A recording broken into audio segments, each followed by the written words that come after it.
Exercise 10.4, question 6.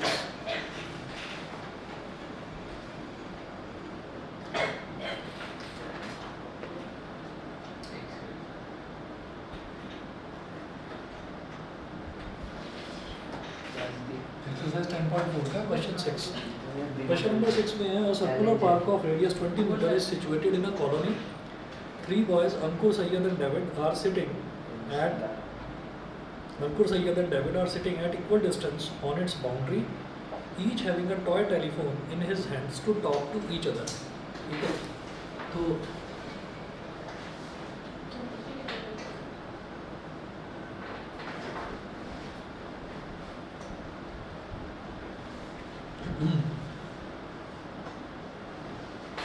ये है, इनको यहाँ बैठा है,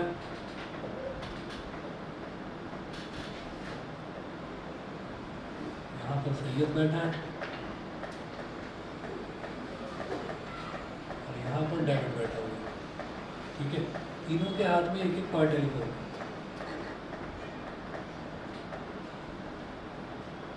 तो टॉय टेलीफोन की स्ट्रिंग ऐसे होगी सीधी,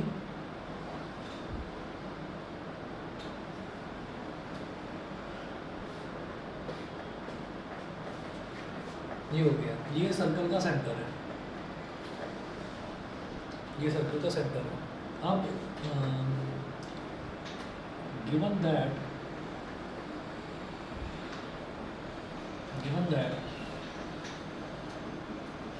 अंकुर, Syed and David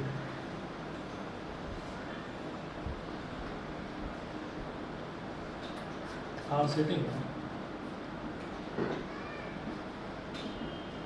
at equal, Ankur, Sayyad and David are sitting at equal distances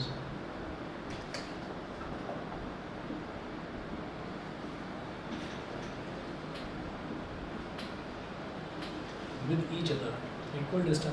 each other, that is A से B तक का distance arc AB is equal to B से C तक का distance arc BC is equal to A से C तक का distance arc A सी. मतलब ए बी, ए से बी तक का डिस्टेंस क्या होगा जब सर्कुलर पार्क में है, तो सर्कुलर पार्क में मतलब ए से लेकर बी तक का डिस्टेंस, ऐसे ही बी से लेकर सी तक का डिस्टेंस और सी से लेकर ए तक का डिस्टेंस, ये तीनों डिस्टेंसेस इक्वल है. तीनों डिस्टेंसेस इक्वल है तो इसका मतलब तीनों आर्क्स इक्वल हैं. जब तीनों आर्क्स इक्वल हैं तो उन आर्क्स के कॉरस्पॉन्डिंग जो कॉर्ड्स हैं वो भी इक्वल होंगी. आप ये देखिएगा कि ये वाली आर्क है ए बी, तो इसके कॉरस्पॉन्डिंग कॉर्ड कौन सी है, A B. It implies that A B is equal to BC is equal to AC. AB, BC और AC तीनों इक्वल हो गए. is equal to small a, bracket में लिख दीजिएगा से. ऐसा हमने मान लिया कि ये तीनों के तीनों इक्वल हैं. तो जब तीनों इक्वल हैं तो तीनों की लेंथ को इक्वल मानो ना. ये स्मॉल ए हो गया, ये भी स्मॉल ए हो गया और ये भी स्मॉल ए हो गया.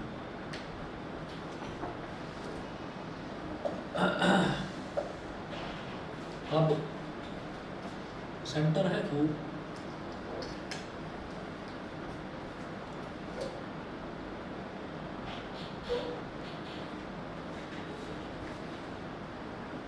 यहाँ पर लिखिएगा that is triangle ABC is an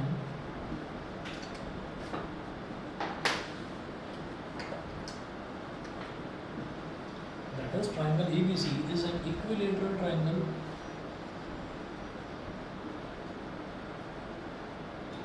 Triangle ABC is an equilateral triangle. तो A से आप यहाँ पर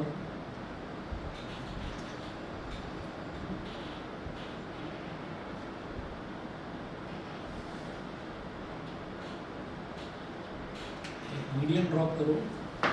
मीडियन क्या करता है, मीडियन जो है ना किसी भी ट्रायंगल में, मीडियन जो है वो किसी एक कोने से, किसी एक वर्टेक्स से ड्रॉप करा जाता है. तो जैसे मैंने ए से मीडियन ड्रॉप कर दिया सामने वाली साइड BC पर, इसका मतलब क्या हुआ कि जब मैंने ए से यहाँ पर BC पर मीडियन ड्रॉप करा तो मीडियन सामने वाली साइड को बाइसेक्ट कर देता है. बाइसेक्ट मतलब 50-50 में डिवाइड कर देता है. तो जब वो उसको बाइसेक्ट कर रहा है तो ये जो आपका इक्विलेटरल ट्रायंगल होता है, इक्विलेटरल ट्रायंगल की एक प्रॉपर्टी होती है, ये जो मीडियन है वो 90 डिग्री के एंगल पर ही ड्रॉप होता है. मीडियन जो है वो 90 डिग्री के एंगल पर ड्रॉप होता है, ठीक है। तो आप यहाँ पर लिखेंगे since triangle ABC is an equilateral triangle, so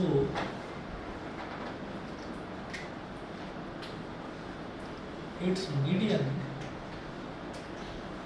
it's any median, भाई मीडियन तो 3 होते हैं ना, it's any median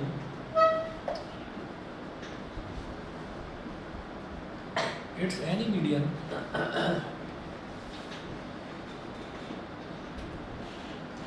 bisecting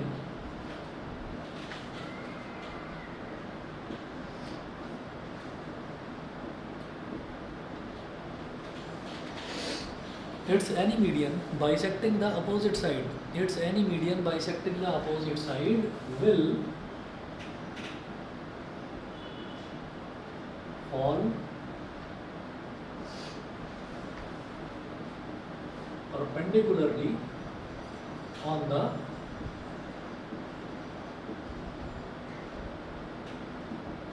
opposite side। ये जो मैंने कहानी लिखी है ये इस वजह से लिखी है क्योंकि ये एक इक्विलेटरल ट्रायंगल है। इक्विलेटरल ट्रायंगल जैसे मीडियन की बात करें, नॉर्मली अगर हम मीडियन की बात करें तो जो मीडियन होता है, मीडियन सिर्फ और सिर्फ सामने वाली साइड को बाइसेक्ट करता है।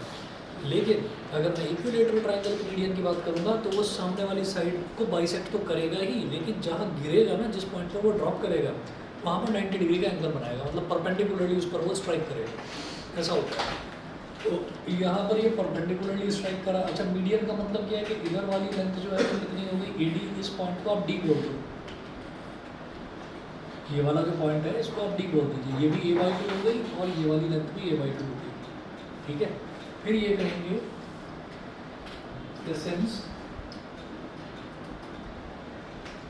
since BC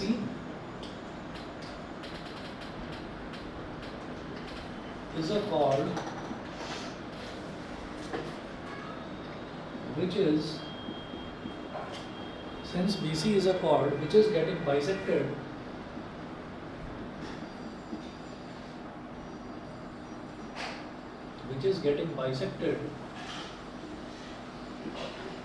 perpendicularly, since BC is a chord which is getting bisected perpendicularly at point D,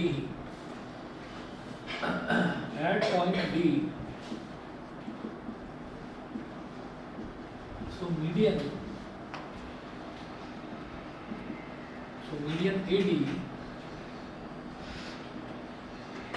might be, median AD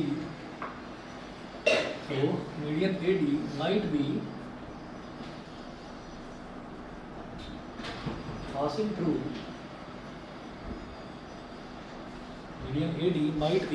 through, the center O of the circle, might be passing through the center O of the circle। तो हम ये कहेंगे कि क्योंकि BC is a chord which is getting bisected perpendicularly at point D, तो BC एक chord है जो कि point D पर perpendicularly bisect हो रहा है, तो हम ये कहेंगे कि अगर सेंटर से कोई परपेंडिकुलर ड्रॉप करते हैं किसी कॉर्ड पर, तो वो उसको क्या करता है, वो बाइसेक्ट कर देता है। Perpendicular from the centre of a circle to a chord bisects the cord.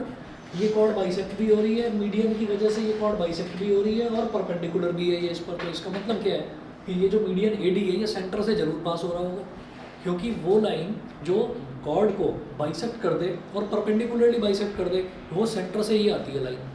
समझ गए कि नहीं? तो यहाँ से एक चीज़ क्लियर हो गई कि ये जो मीडियन मैंने ड्रॉप कर रहा है ये उसके सेंटर से यानी कि O से होकर गुजरेगा। इतना समझ में आ गया? ठीक है। बाइसेक्ट कर रहा है तो ये पूरी लेंथ A है, तो इधर वाला आधा a/2 और इधर वाला आधा, यानी कि a/2 हाफ हो गया। अब क्या करेंगे, अब आप कंस्ट्रक्शन करिएगा, join OB and OC।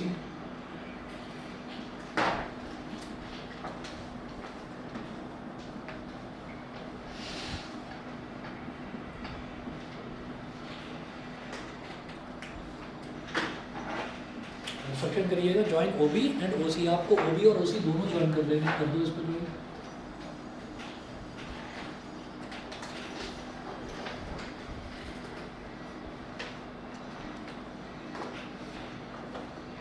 Join OB and OC।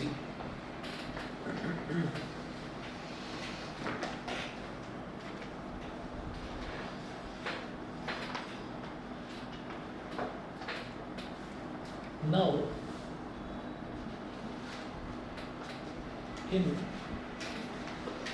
Triangle ADB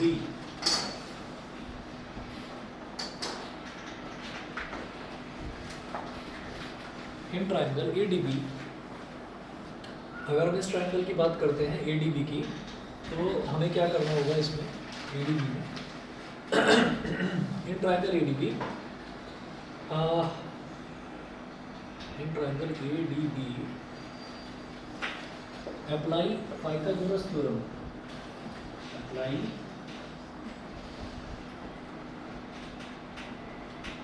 Pythagoras theorem. इसमें पाइथागोरस थ्योरम लगा दीजिए ट्राइंगल ADB में।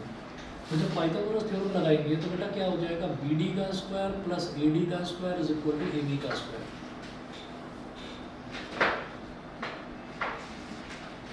BD का स्क्वायर प्लस BD का स्क्वायर प्लस AD का square is equal to AB का स्क्वायर। तो BD कितना हो गया, A/2,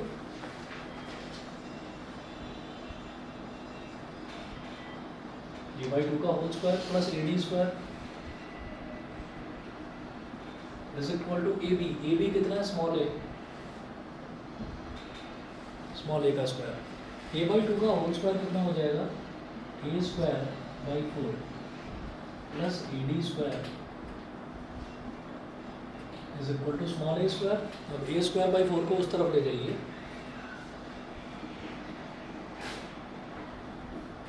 AD का square is equal to small a square minus small a square by 4। LCM ले लीजिए तो 4 इधर मल्टीप्लाई हो जाएगा, 4a square minus a square upon 4। तो AD square is equal to 3a square by 4। यहाँ तक बता दीजिए, क्लियर है? यस ठीक है, AD स्क्वायर की वैल्यू इतनी आ गई। और taking square root,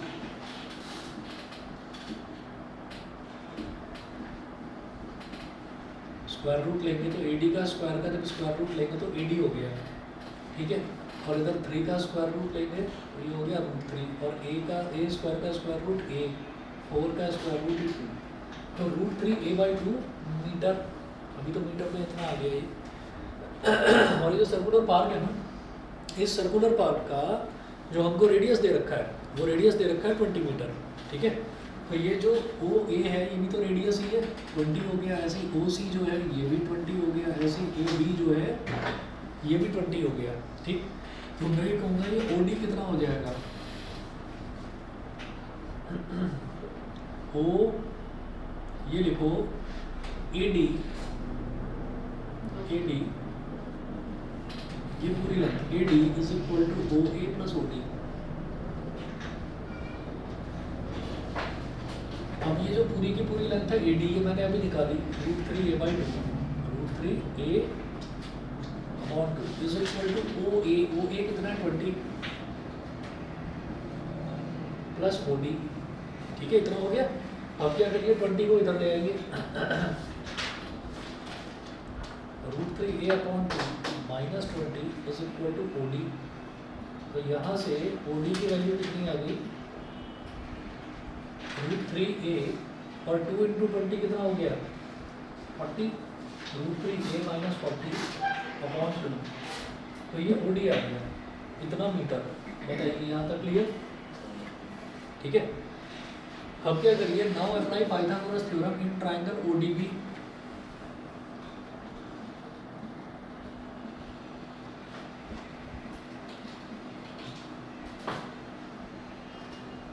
Now apply Pythagoras theorem.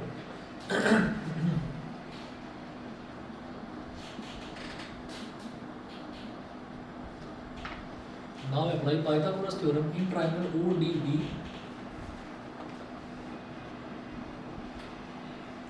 Triangle ODB में लगाइए पाइथागोरस थ्योरम, और ट्राइंगल ODB में पाइथागोरस थ्योरम क्या होगी, OD square plus BD square is equal to OB square. तो OD square plus BD square, OD square plus BD square is equal to OB square.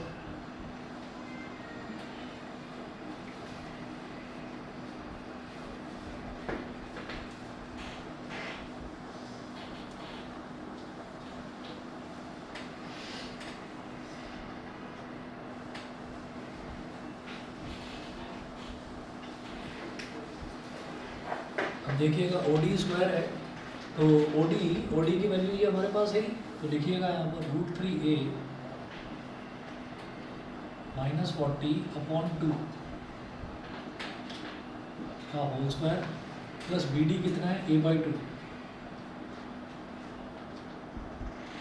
का whole square is equal to OB का square. OB कितना है, OB भी तो 20 ही है, उसका radius तो 20 का होल स्क्वायर। अब ये जो पूरी इक्वेशन बनी है ना, ये जो पूरी इक्वेशन बनी है, इस पूरी इक्वेशन में हमारे पास एक ही टर्म है अननोन, वो है स्मॉल a, और वो यही पूछ रहे हैं आपसे find the length of the string of each phone. तो जो स्मॉल a है वो उस टॉय टेलीफोन की स्ट्रिंग ही तो है, ठीक है।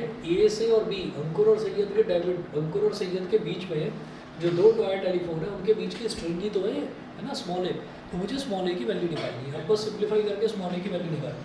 देखिए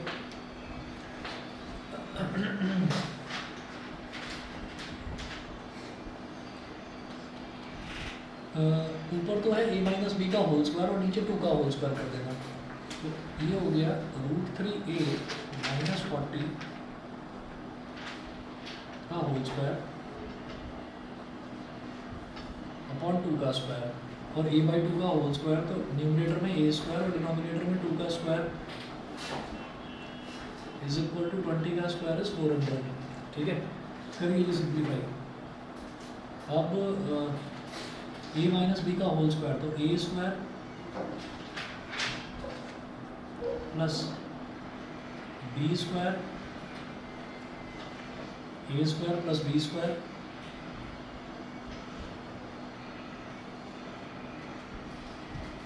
माइनस 2ab, तो 2 इंटू √3a इंटू 40 अपॉन 2 का square is 4 plus a square upon 4 is equal to 400।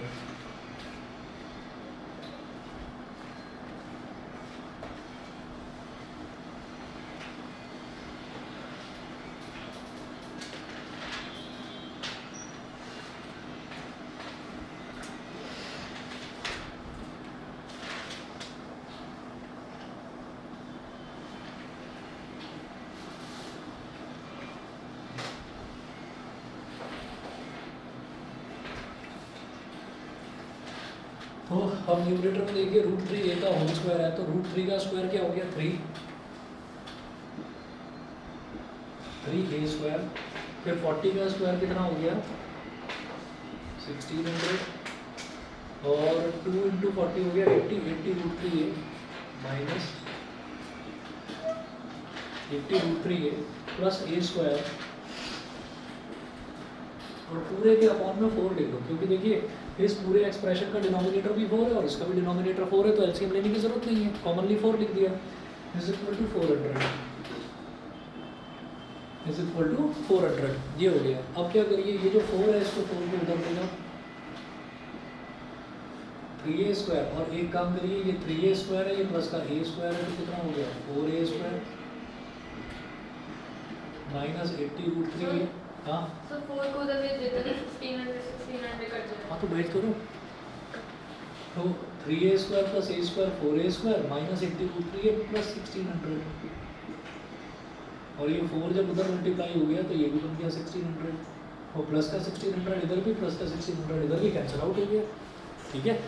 उसके बाद क्या करेंगे, इधर 0 बचा और इधर 4a स्क्वायर है, 80 √3a है, तो इसमें से 4a कॉमन लिया जा सकता है, 4a कॉमन ले लिया तो यहाँ बचेगा केवल पहले टर्म में a माइनस 4 20 80 और √3 और इज इक्वल टू 0, ये हो गया, ठीक है। तो यहाँ पर मैं ये कहता हूँ कि जब भी कभी कोई अननोन वैल्यू होती है, हम ये देखेंगे कि भाई दो वैल्यूज़ जो हैं, दो वैल्यूज़ का मल्टीप्लिकेशन 4a का और a की जो ब्रैकेट है, इन दोनों टर्म्स का मल्टीप्लिकेशन 0 के बराबर आ रहा है। दो टर्म्स हैं, एक टर्म क्या है 4a और एक टर्म है a माइनस 20 √3, तो इन दोनों टर्म्स का मल्टीप्लिकेशन 0 के बराबर आ रहा है, तो इसका मतलब इन दोनों में से कोई ना कोई एक टर्म 0 रही होगी, कोई एक टर्म 0 के बराबर हो गई तो दो टर्म्स का मल्टीप्लिकेशन 0 हो जाएगा। तो इसका मतलब क्या है, इसका मतलब ये है कि either 4a is equal to 0 और a minus 20 √3 is equal to 0, अब जो 4a इज इक्वल टू 0 है ये कैसे आएगा, ये तभी आएगा, 4 तो 4 है ना, उसकी वैल्यू तो चेंज नहीं हो सकती, तो a की वैल्यू ही 0 रही होगी, तभी 4 इंटू ए 0 आ गया। तो either a is equal to 0 और -20√3 को उधर ले जाइए और a is equal to 20√3 metre. तो इसका मतलब क्या हुआ कि a की वैल्यू जो है वो 2 आ रही है, या तो 0 या फिर 20√3 मीटर। भाई 0 तो हो ही नहीं सकती, हमने कहा ना आइदर दिस और दैट, तो या तो ये होगा या फिर ये होगा, तो भाई यही वाला हो सकता है, ये नहीं हो सकता। उसका रीज़न क्या है कि जो स्ट्रिंग है ना टॉय टेलीफोन की, वो 0 मीटर की नहीं हो सकती, कि स्ट्रिंग की कुछ लेंथ ही नहीं है। तो ए इज इक्वल टू 0 को ड्रॉप कर दीजिए, ये आपका आंसर 20√3 मीटर। हाँ, पॉइंट्स में है क्या आंसर? हिंट दे रखा आंसर ही वो दे रखा है कि पाइथागोरस थ्योरम यूज कर। अच्छा, आंसर इसका 20√3 है। बता दीजिए भाई, ऑनलाइन वाले बच्चों को क्लियर है सभी को?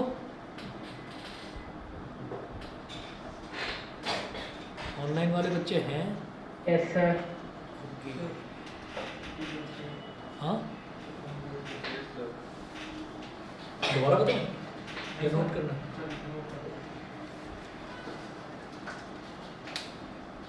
चलिए जी, तो सर्कल्स की एक्सरसाइज 10.4 तक तो कंप्लीट हुआ।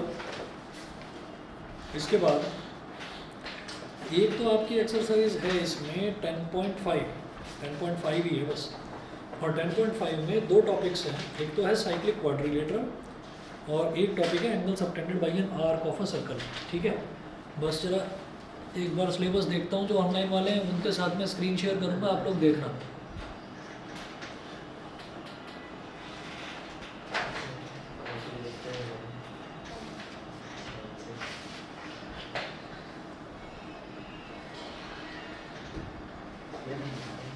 मैं ऑनलाइन वालों के साथ स्क्रीन शेयर कर रहा हूँ, आप लोग देखिएगा कि ये सही है या नहीं है।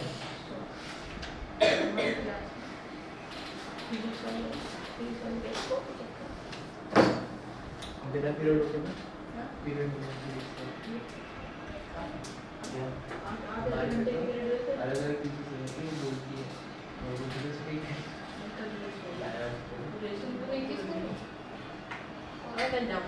मेरे वाले में एक दुकान होता है। हाँ जी, स्क्रीन दिखाई दे रही है ऑनलाइन वालों को, बताइए। Yes sir. ठीक है, अब जरा देख लीजिए ये जो है सर्कल्स वाला, तो यहाँ पर देखिए पहला जो है सर्कल्स में 7 पॉइंट्स दे रखे हैं। पहला है prove equal chords of a circle subtend equal angles at the centre. ठीक है, एंड मोटिवेट इट्स कन्वर्स, मतलब उसके कन्वर्स का प्रूफ नहीं करना, हमने तो दोनों करे प्रूफ, हमने तो दोनों के प्रूफ करें। Equal chords of a circle subtend equal angles at the centre. अगर कोई एक सर्कल है, उसकी 2 कॉर्ड्स है जो कि इक्वल है, तो वो सेंटर पर इक्वल एंगल ही बनाएंगे, ये हम प्रूव करके देख चुके हैं। उसका कन्वर्स जो है उसका प्रूफ नहीं है सिलेबस में, कि भाई अगर कोई 2 कॉर्ड्स हैं वो सर्कल के सेंटर पर इक्वल एंगल बना रही हैं, तो इसका मतलब वो 2 कॉर्ड्स इक्वल होंगी। ठीक, तो हमने वो दोनों कराए। उसके बाद दूसरा देखिएगा, दूसरा है the perpendicular from the centre of a circle to a chord bisects the chord and conversely the line drawn through the centre of a circle to bisect a chord is perpendicular to the chord. ये भी कर लिया हमने second वाला। Third वाला देखिए, equal chords of a circle और congruent circles are equidistant from the centre. ये हमने कर रही है, कई बार ये भी कर रही है। Equal chords of a circle are equidistant from the centre, ये सेंटर से बराबर डिस्टेंस पर होते हैं।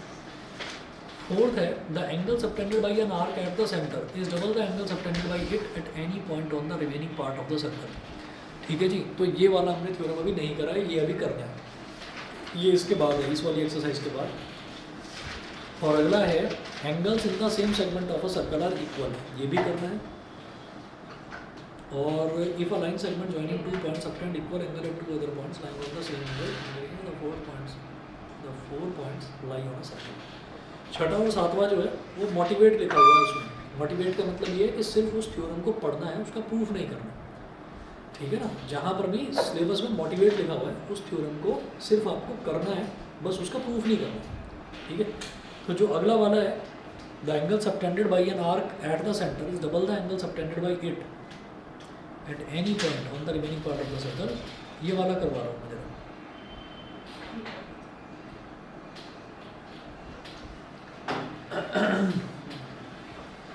ये मिटा रहा हूँ मैं पूरा।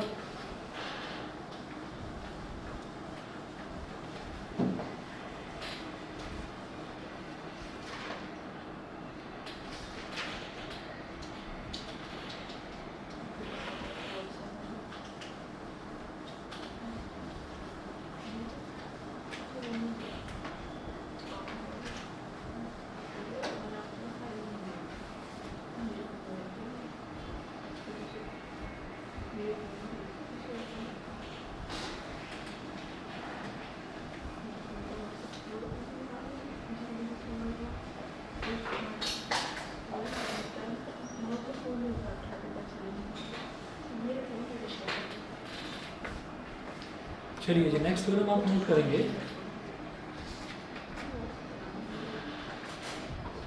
थ्योरम नंबर 8 है।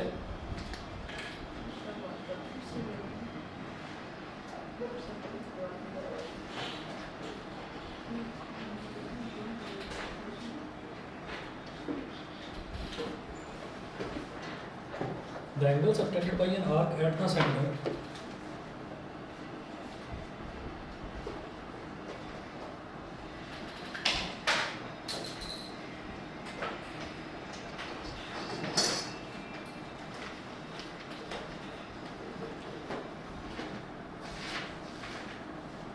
the angle subtended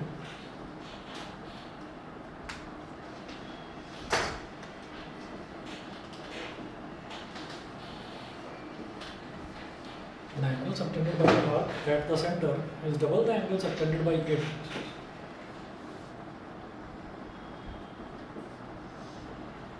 Is double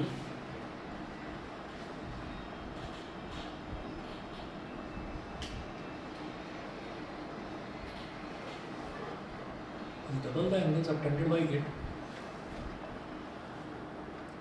at any point on the remaining part of the circle.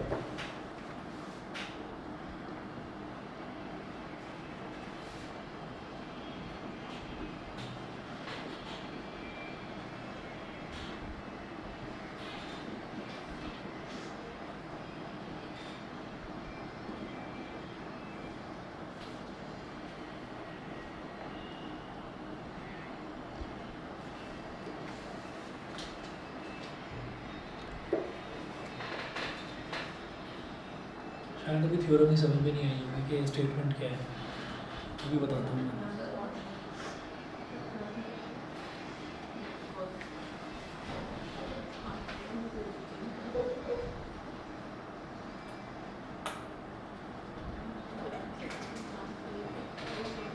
तो इसमें क्या है कि angle subtended by an arc at the centre.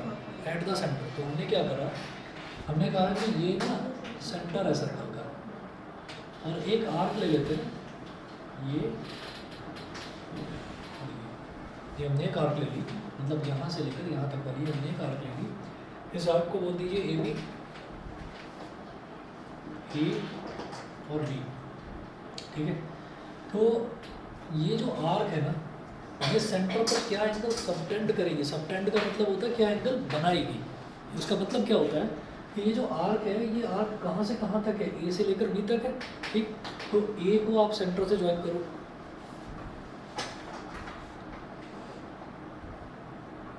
इसी तरह से बी को सेंटर से ज्वाइन करो, ए और बी दोनों को सेंटर से ज्वाइन कर दिया।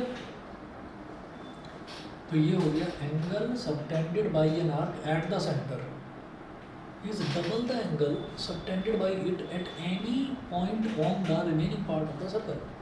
तो भाई एक तो ये वाला टुकड़ा हो गया सर्कल का, इसके अलावा पूरा का पूरा सर्कल का ये वाला टुकड़ा बचा है ना इधर। तो इधर कहीं पर भी कोई एक पॉइंट ले लो, मान लीजिए मैंने यहाँ पर ले लिया एक पॉइंट, इस पॉइंट को मैंने बोल दिया सी, समझ रहे हैं, इस पॉइंट को सी बोल दिया। तो ये आर्क इस सी पॉइंट पर जो एंगल बनाएगी वो कैसे बनाएगी कि ए को सी से ज्वाइन करो, इसी तरह से सी को बी से ज्वाइन करो, ए को सी से ज्वाइन करा और बी को सी से ज्वाइन कर दिया। तो ये कहा जा रहा है, यहाँ पर क्या प्रूव कर रहे हैं कि ये जो आर्क है ना ए बी, ये सेंटर पर जो एंगल बना रही है वो किसी भी remaining part of the circle पर किसी भी पॉइंट पर जो बनने वाला एंगल है उसका डबल होगा ये वाला एंगल, सेंटर पर बनने वाला एंगल। समझ गए? नहीं समझे? कि ये जो आर्क है ना ए बी, ये सेंटर पर जो एंगल बना रही है, सेंटर पर जो एंगल बना रही है वो एंगल वो सर्कल के किसी भी दूसरे पॉइंट पर एंगल बनाए उस एंगल का डबल होगा वो वाला एंगल। नहीं समझे? सर हो सकता है सर, पर ऐसा जरूरी थोड़ी है। नहीं ऐसा ज़रूरी है, मैं भी बताता हूँ। आप ये देखो, हमें करना क्या है कि ये वाला जो पॉइंट है ना इसको मैंने ओ ले लिया, इस वाले पॉइंट को ओ ले लिया, इसके बाद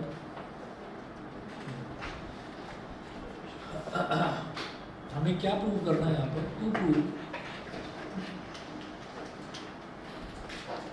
एंगल ए ओ बी, यानी कि सेंटर पर बनने वाला angle is twice the angle subtended at any other point on the remaining part of the circle, यानी कि एंगल ए सी बी,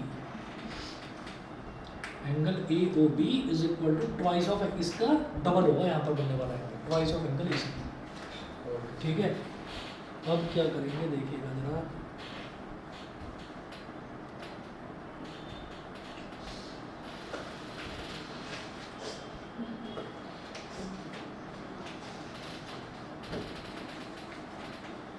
अब आप क्या करिए, सी से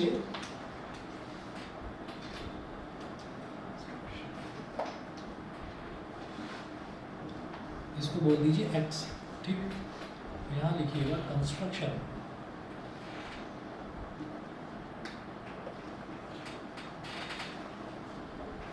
draw a line C x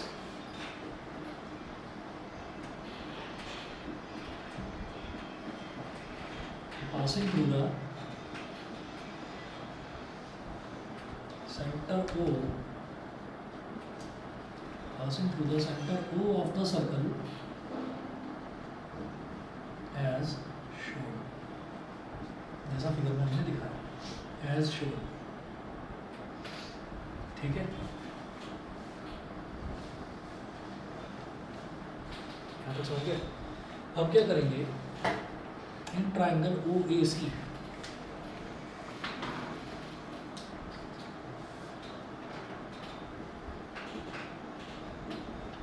in triangle O A C, O C is equal to O A, bracket में लिखिए radius of the same circle, O C और ओ ए सेम सर्कल का radius equal है radius of the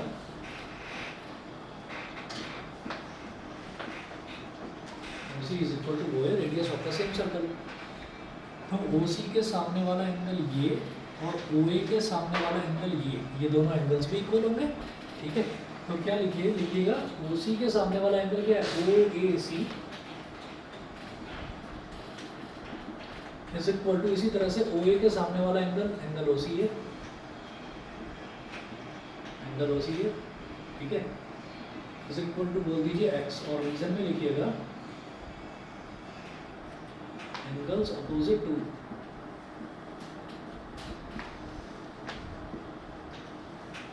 opposite to equal sides of a triangle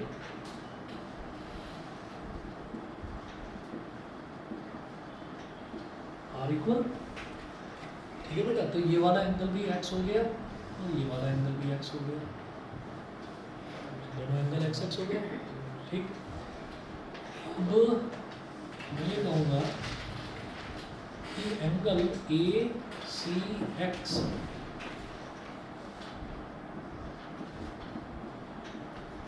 angle A C X ये कितना होगा, angle A O X Y, angle A O x,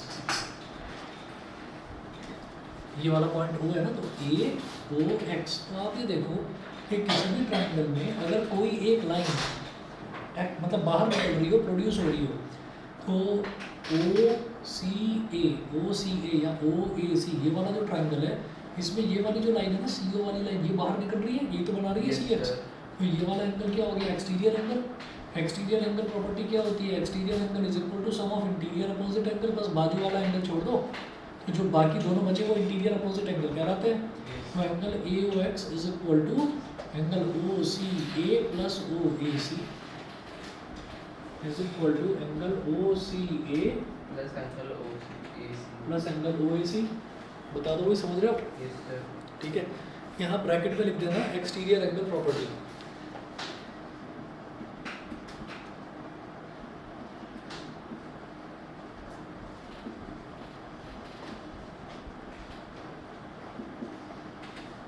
exterior angle property, तो फिर angle O C ए और angle O A सी, ये हम दोनों देख चुके हैं एक्स एक्स के इक्वल है, तो angle A O X is equal to X plus X, तो एंगल ए ओ एक्स की वैल्यू हो गई 2x, इसको बोल दो इक्वेशन नंबर 1। ठीक है, इसके बाद क्या करेंगे, फिर मैं कहूँगा in triangle O B C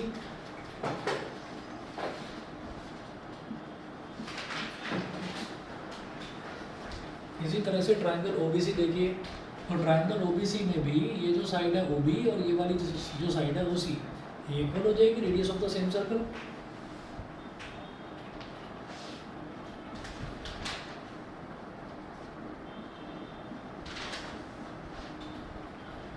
radius of the same circle.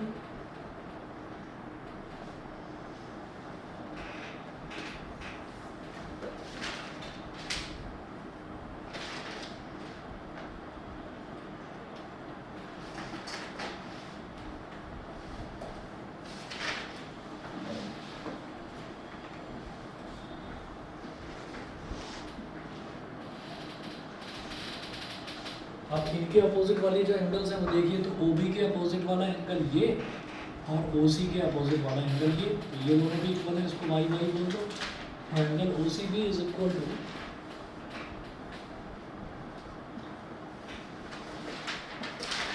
Angle OBC is equal to Y मान लीजिए, इसको रीजन में लिखिएगा एंगल्स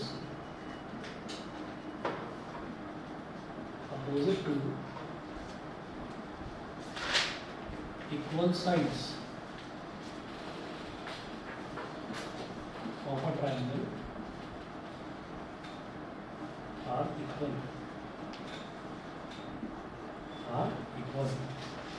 ठीक है। अब फिर से वही काम करेंगे, एक्सटीरियर एंगल प्रॉपर्टी। अब आप ये देखिए, ये एंगल y आ गया, ये एंगल y आ गया, तो ये वाली जो लेंथ है ना CX, तो ये CO आगे एक्सटेंड हो रहा है, तो इस ट्राइंगल के लिए ये वाला एंगल एक्सटीरियर एंगल हो गया, तो हम कहेंगे angle BOX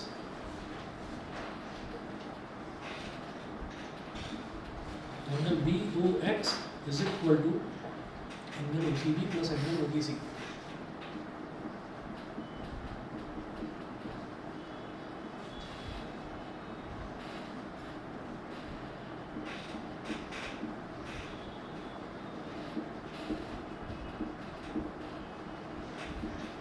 exterior angle property हो गई, और यहाँ से angle BOX is equal to कितना हो गया, OCB जो है और OBC दोनों की वैल्यू वाई वाई है, तो ये भी वाई और ये भी वाई, तो angle BOX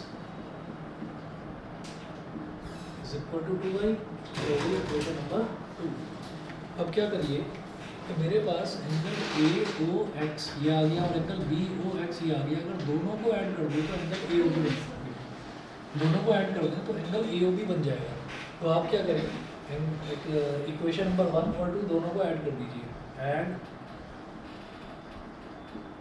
equation 1 and equation 2 दोनों को ऐड कर दीजिए, तो angle AOX is equal to 2x, angle BOX is equal to 2y, दोनों को ऐड करा, angle AOX plus angle BOX is equal to 2x plus 2y। AOX और BOX को जब ऐड करेंगे तो क्या बन जाएगा, AOB।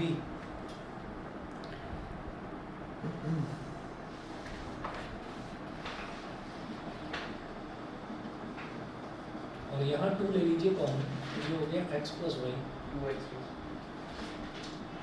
2x प्लस 2y है ना, तो 2 कॉमन ले लिया। Yes, sir. तो 2 और ब्रैकेट में क्या बचा, x प्लस वाई। अच्छा, x प्लस वाई कौन सा एंगल है, x प्लस वाई पूरा ACB, ठीक है ना। तो angle AOB is equal to twice of angle ACB, और यही मुझे प्रूव करना था, ठीक है। ये वाला जो थ्योरम है इस पर मोस्ट इंपॉर्टेंट लिख लेना, क्योंकि इस पर इन्होंने स्पेशली मेंशन करा है कि प्रूव, कि इसका प्रूव आपसे पेपर में पूछा जाएगा। तो ये जो है ना डबल एंगल थ्योरम भी कहलाती है, कि जो सेंटर पर बनने वाला एंगल है वो किसी भी रिमेनिंग पॉइंट पर बनने वाले एंगल का डबल होगा, ठीक है। ये हो गया। इसके बाद देखिए सिलेबस में साइक्लिक क्वाड्रिलेटरल तो मेंशन करके रखा है, तो साइक्लिक क्वाड्रिलेटरल हमें करने की ज़रूरत नहीं है। उसके अलावा जो पॉइंट्स हैं, जो क्वेश्चंस हैं, मेंशन नहीं कर रहे हैं, आपके सामने अभी पढ़ा तो था, अभी पढ़कर बताया तो था सिलेबस, तो वो करने की ज़रूरत नहीं है। तो जो जो क्वेश्चंस कटे हुए होंगे ना उसके वो मैं आपको कटवा दूँगा, बाकी सारा आप प्रिपेयर देखिए, साइक्लिक कोऑर्डिनेट थोड़ा करवा देंगे, बता देंगे। और आप लोग एक काम करिए, अपना स्ट्रक्चर ऑफ एटम वाला जो चैप्टर है वो तैयार करके रखो। चल डॉक्टर सर कब है? फ्राइडे या सैटरडे को आपका टेस्ट होगा। Okay sir. ठीक है ना, आप पक्का बता रहा हूँ। तो आपके पास टाइम है। स्ट्रक्चर ऑफ एटम में साफ बता रहा हूँ, अभी पेपर ही आउट कर रहा हूँ, अभी बता रहा हूँ। सर स्ट्रक्चर ऑफ एटम है एटम से मतलब स्ट्रक्चर ऑफ एटम। हाँ, तो मैं आपको बता रहा हूँ discovery of proton, discovery of neutron या डिस्कवरी ऑफ इलेक्ट्रॉन, इन तीनों में से कुछ ना कुछ तो जरूर दूंगा। सर ठीक है? और फिर सर एग्जाम में वो आएगा ना, हमारे एग्जाम में काटली कोई बात नहीं, फाइनल में तो सभी आ रहा है, तो करो ना तैयार, मैंने करवाया था। हाँ 23 के बाद तुम 23 के बाद दे देना, लेकिन ऐसा है कि भाई बाकी बच्चों का तो मैं ले लूँगा। तो सवाई का मतलब 23 को पेपर खत्म हो रहा है हमारा। साइंस कोई में बात ये नहीं। साइंस का 23 को ही है। 23 के बाद दे देना, कोई बात नहीं। इनका तुम लोगों का सबका है पेपर, सर वैलेंसी और सवाई का सब कुछ पूछूंगा।